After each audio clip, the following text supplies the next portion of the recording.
Hi, thank you so much for joining me today. Bridget Burns with the University Innovation Alliance. We help universities share ideas about how to help low-income students.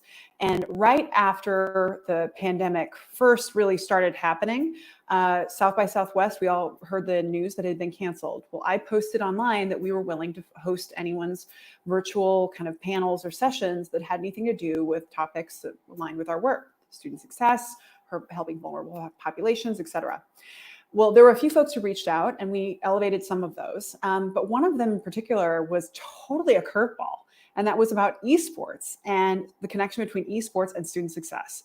And I am so excited to bring you someone, that person. So Dustin Ramsdell, who is, he has a podcast called The Higher Ed Geek. He goes by Higher Ed Geek.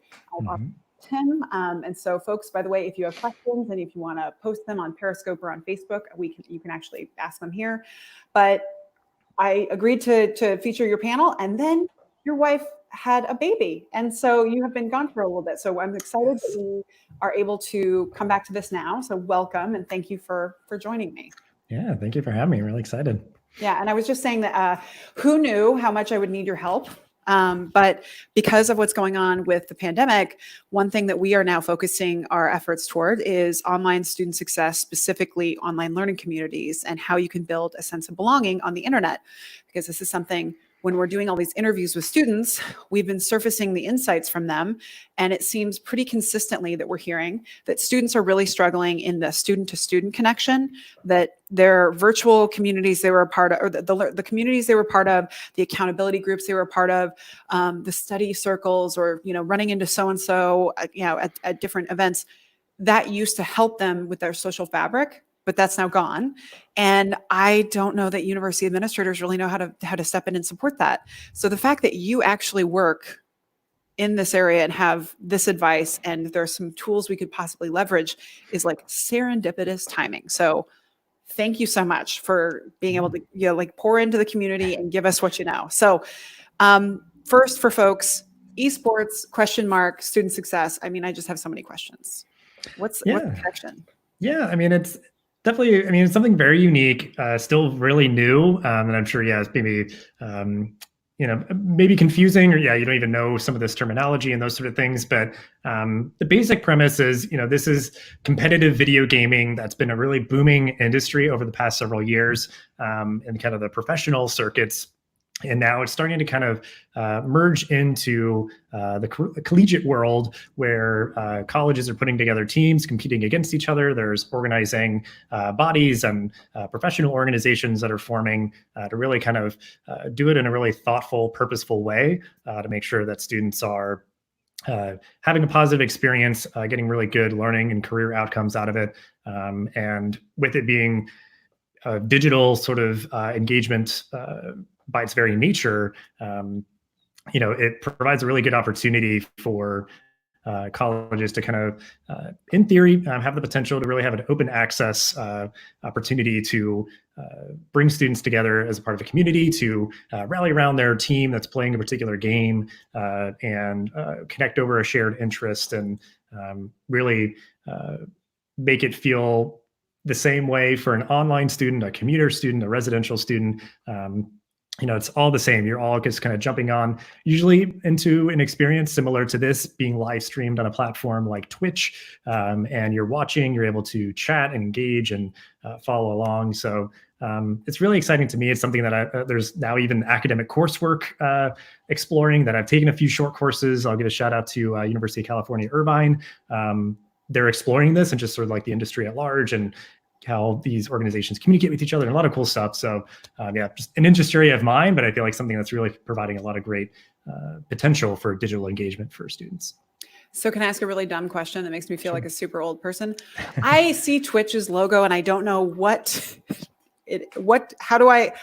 question mark Twitch? What do I engage? Like, is this TikTok for gaming? Is this just a way for gamers to talk to each other? I imagine that's what it is, but how could people like me who don't know what it is see it as a vehicle to connect with students in a way that they might already be connecting and that we haven't been utilizing? So it's basic premise, Twitch is a live streaming platform at its very kind of foundation in nature. Like that's the simplest thing that it does that most people use it for is they jump on like we're doing right now and they start broadcasting out typically themselves playing a video game. It's a lot of people who played a game, at a very high level, or, they're just playing through something the first time. And it's kind of just fun to watch someone kind of, encounter everything, have it be new to them. But it has the chat. You can put in little like emojis, and the person who's streaming can kind of build a community on their channel with custom emojis and little like pop-up notifications if somebody like, gives a donation to them to support them and those sort of things. So it has a really fun nature. And a lot of these collegiate esports teams, like they're usually, what would be familiar to somebody else, like they're essentially like a student club, but they're kind of organized in a way where there's like a professional staff member who's helping to kind of nurture and support that effort. You might have like a student who's the kind of a peer coach who's just overseeing things, but those teams will sometimes have a Twitch channel. They'll broadcast their practices. They'll broadcast when they're competing. They might bring in somebody and do like a conversation like we're doing, or bring in a faculty or staff member to like play a game with them, and they're like kind of like teaching. And that's something that I even see like Conan O'Brien does that sometimes. Like he'll play a video game and he's kind of just like this novice, but it's just fun to see somebody who's like very new to something come at it and see what they're kind of taking away from it, those sort of things. So that's the idea that you jump on and you're watching a live stream just like this, but that is Twitch was kind of the premier, the first big live streaming platform. Amazon bought it out several years ago, so it kind of integrates well with that kind of ecosystem. So yeah, I'm sure intimidating to some people, but pretty hard. So I would be sitting here and you all would be watching me. So I was just telling him that I, since the pandemic started, I've been playing Xbox Connect pretty regularly at night, and I am not good, and I can't even drop. I don't even know what the cool games would be. I don't know if there are cool games, but I'm playing like a weird Lego Indiana Jones game, and I'm pretty good at it, I think. So you would be watching me play a terrible game, and you'd be watching the video of me, and you'd hear me talking the whole time? Yep. So sometimes they'll do kind of like a picture-in-picture. So like you're seeing them, kind of smaller. Big picture is the video games that they're playing. Some people choose not to do that, but if you're really, trying to do it in earnest, that's kind of the better way, because you're seeing the person and their reactions and that kind of thing, and adds a little bit more of a human aspect to it versus disembodied voice. So yeah, that's the way like they're kind of building community on their campus. If you were like an esports team at a college, by you're showing yourself while you're playing and you're communicating via chat with your fellow students and that sort of thing. So here, I think it begs the question when we talk about access, about folks who, the fact that I even have an Xbox Connect that my partner bought on Craigslist years ago is, that's privilege, right? So if I'm a student, if our students don't have the gaming equipment, can they use their phones? Are there other ways to play games that can leverage some of this strategy around online communities that are propelled by esports that might be a little bit more, equitable? Yep.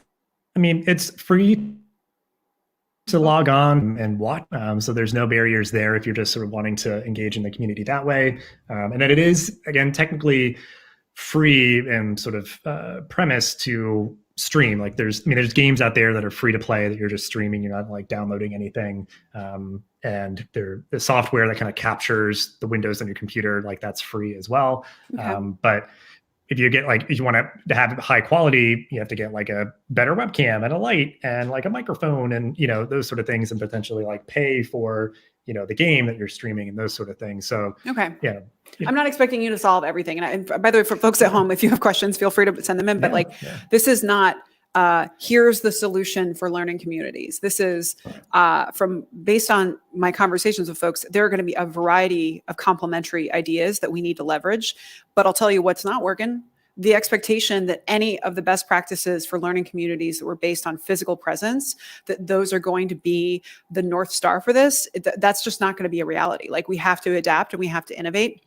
So there might be existing communities out there that we could leverage. So there might be a podcasting community on your campus. They might be talking already and they're supporting each other. What we're worried about are the students who, have literally told us that they are not having any student-to-student connection right now. And they feel like they lost the real the value of being in education alongside other people and not just being like a learner by themselves in their basement. And so we have to figure out all the different strategies that we can use to support students in this moment. So Twitch, esports, which might be the only sports that we have for a while. So I don't know if the NCAA, does it have a relationship with esports, by the way? There's not anything yet. So yeah, it's a really interesting thing because a lot of times the tournaments, they might be like grassroots, organized in different things. Like they are like competing for money. Usually the premise is that it's scholarship money. So that's kind of been like the funding mechanism. And my understanding typically is they're not like, handing students a check when they're competing and those sort of things. It's like, we're organizing this to sort of, recruit students because students are looking for these opportunities, but also a student would like play a sport when they go to college as a funding mechanism for them to go to college. Like they're really good at this thing and, that sort of thing. But like, so it's similar, but different. And the NCAA, not yet, they haven't really done anything to like, come bring the hammer down on esports, but there are organizing bodies that exist. And I think that for the people who are interested in sort of like the kind of legal aspect of this sort of aspect of the student experience, that is something that's going to be sort of have to be acknowledged and dealt with at some point. But it's still been so new that I think it's been given the time to kind of regulate itself and kind of mature and start to build some norms through its own kind of self-regulating. Through like Mark Emmert at the NCAA, like the wheels are turning, right? I know that one of our campuses, University of Central Florida, has a thriving esports team and has, I think they might even offer like a major and specifically work on this. So I know that some of our campuses are probably really far ahead, some might not be. And so I'm wondering about campus people who are watching, they don't know if they have a team or maybe they do. Where is there a broader opportunity for all of us who worry about students right now and just want them to, have every tool possible to navigate what I think is such a significant mental health challenge right now? And we already knew that mental health was like the biggest threat that we were dealing with, that we didn't even know how to handle it when we were meeting in person. So I think all the solutions that help students feel supported, feel a sense of belonging, feel like connection and community, we need to use. Where is there a bigger opportunity with esports around student success, about building community, kind of not just at your institution? Do you see anything that might be more across the sector other than the NCAA starting to regulate it? Yeah, well, I think what's coming to mind for me now is because, utilizing Twitch as the platform to showcase, esports competitions and those sort of things, or any kind of gaming clubs that happens. Yeah, that is certainly part of a suite of kind of options and tools and platforms and strategies to digitally engage students. And, there's probably just going to be these moments in time where a competition happens and you can sort of signal boost that and say like, hey, our team is competing against, the neighboring institution. This time, this place, come and watch. And then in addition to that, there is a platform called Discord, which, if anyone's familiar with Slack, it's basically Slack, but like it's been really embraced by the gaming community, and it functions pretty much in the same way. If you were to look at like a screenshot of the interface of Discord, it is, Did I spell it based right? on kind of all these channels. You can create your own chat people. It allows you to like put moderators and just a little bit of a different spin there. But looking and seeking kind of information from your students to say like, hey, is there like, for one thing, and you could work with like student activities or whatever kind of organizing infrastructure you have at your institution to say like, do we have a gaming club to begin with? Yes or no? And then sort of like engaging with that group of students if it's already there, or trying to support the creation of something, because again, there's probably students who are all gaming together already. You could try to say like, hey, we could like put some budget to this organization, as long as you obviously kind of, play by the rules and do, everything the right way and that sort of stuff.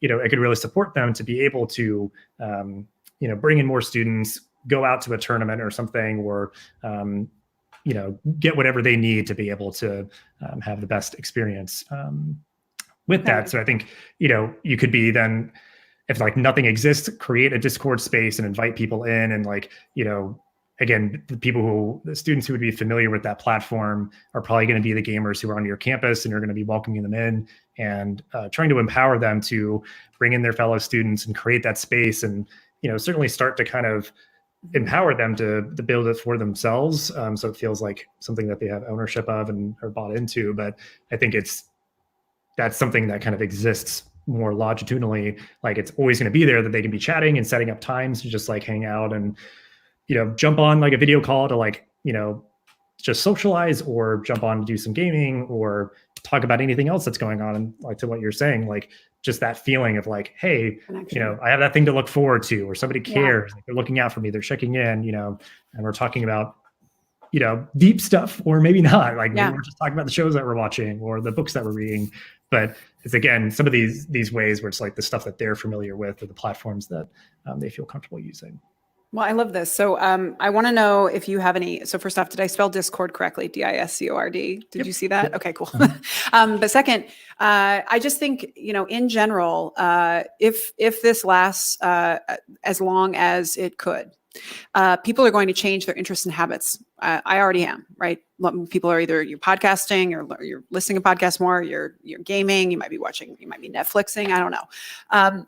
So we're not necessarily saying that this is for students who are existing gamers. This is about potentially building out the infrastructure and being intentional and investing in at least learning about this as a possibility at your institution, because students are going to be seeking community, and they might not actually it's our job to actually create it for them.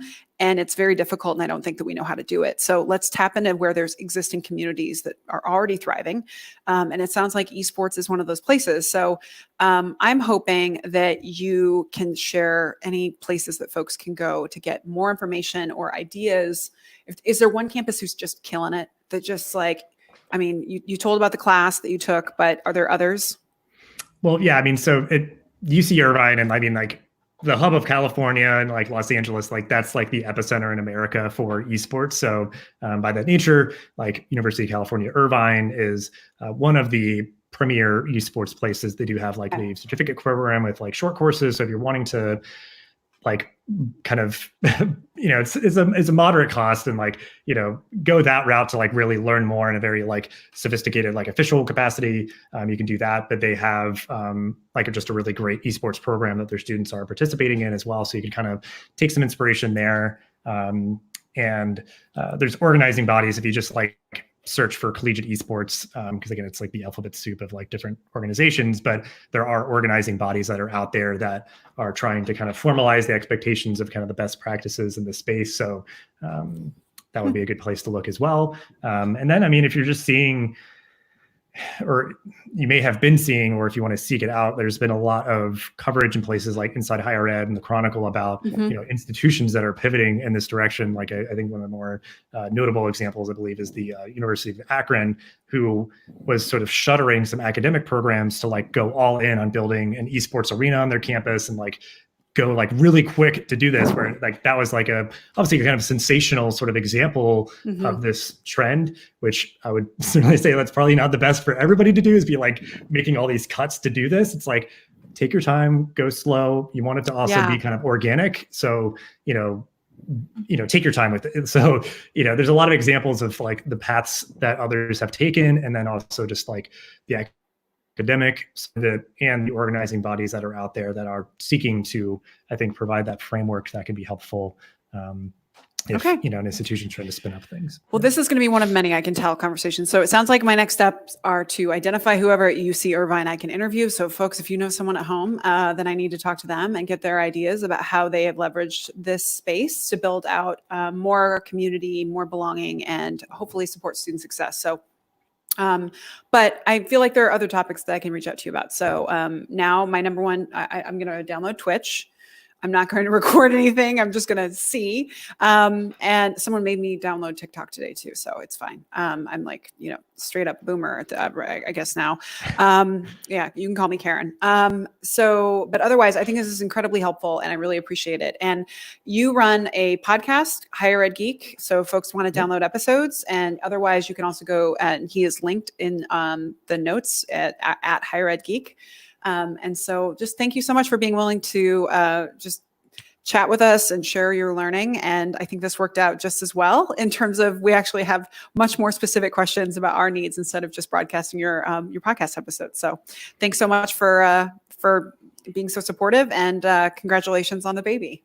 Thank you so much. Yeah, I appreciate the time. All right. Thanks, everybody.